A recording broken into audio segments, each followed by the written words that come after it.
पदेन वाचां मलं शरीरस्य च वैद्यकेन योपाकरोत्तं प्रवरं मुनीनां पतञ्जलिं प्राञ्जलिरानतोऽस्मि।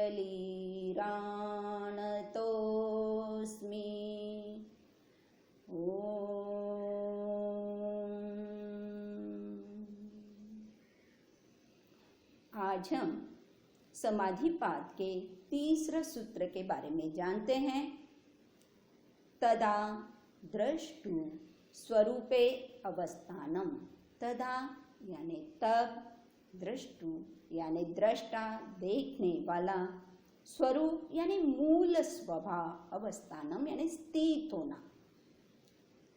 जब वृत्तियों का निरोध हो जाता है तब दृष्टा यानी हमारा आत्मा, पुरुष, चेतन, चित्त शक्ति या दृक्, ये अपने मूल स्वभाव यानी शांत स्वभाव में स्थित हो जाते हैं।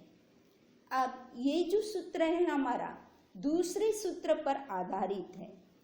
दूसरा सूत्र हमने देखा था जिसमें कि योग की परिभाषा दी गई है, योग चित्त वृत्ति निरोध। योग का अर्थ हमने जाना था, चित्त भी हमने देखा था कि ये हमारे संस्कारों का गोदाम है यानी store house of the impressions है। और वृत्ति को भी आज हम और सही तरीके से जानने का प्रयास करते हैं। उससे पहले हम देखते हैं कि ये चित्त की हमारी 5 अवस्थाएं भी होती है।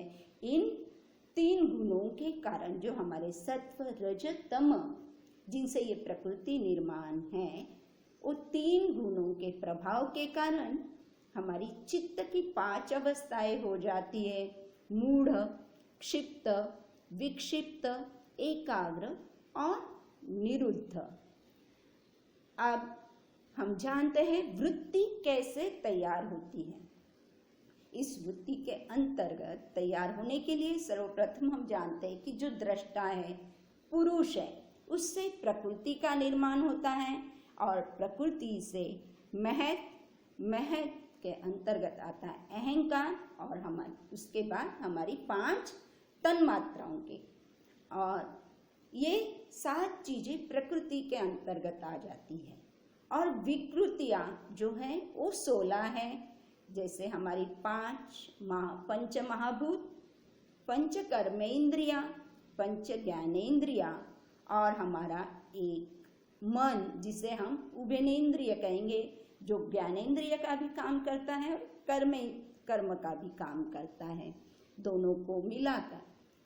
अब इस व्यवहारिक जगत में जब हम व्यवहार करते हैं इस स्थूल जगत में, तो इन विकृतियों के माध्यम से हम बाहर से इंफॉर्मेशन लेते हैं, ग्रहण करते हैं, परसेप्शन करते हैं और उसका ग्रहण करने का, ग्राह्य करने का काम हमारी तन्मात्राएं करती है, उसको महत के साथ जोड़ती है और महत यानी बुद्धि उसके साथ जोड़ने के कारण हमारे भीतर संस्कार निर्मित होते हैं।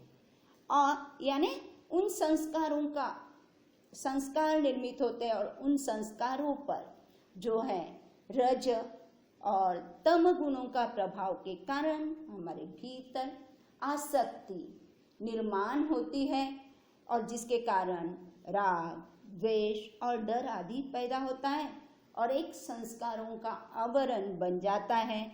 और पुनः इसी तरीके से हम देखते हैं जैसे जैसे इन गुणों का विविध अवस्थाओं में उन गुणों का प्रभाव हमारे ऊपर होता है, तो संस्कार आवरण के बाद हमारे भीतर अविद्या का आवरण और अविवेक का आवरण तैयार होता है और इसके कारण हमारे भीतर भ्रम पैदा होता है और इसके जो परिणाम होते हैं हम भीतर भी अनुभव करते हैं और बाहर भी अनुभव करते हैं। इन परिणामों को ही वृत्ति कहा गया है। और इन वृत्तियों का जब रुक जाना यानी निरोध हो जाता है, तब योग घटित होता है। और इसका प्रतिबिंब हमारे भीतर नहीं होता है, तब हम उस पुरुष का, दृष्टा का मूल स्वरूप, जो शांत स्वरूप है, उसे हम अपने भीतर अनुभव करते हैं। और ये अनुभव हम हर पल अनुभव कर सके, इसीलिए हम योग का अभ्यास निरंतर, लगातार, श्रद्धा के साथ करते रहेंगे। इसी संकल्प के साथ आज की चर्चा को हम यही विराम देते हैं। ओम शांति शांति शांति। सर्वारिष्टार् सुशान्तिर्भवतु।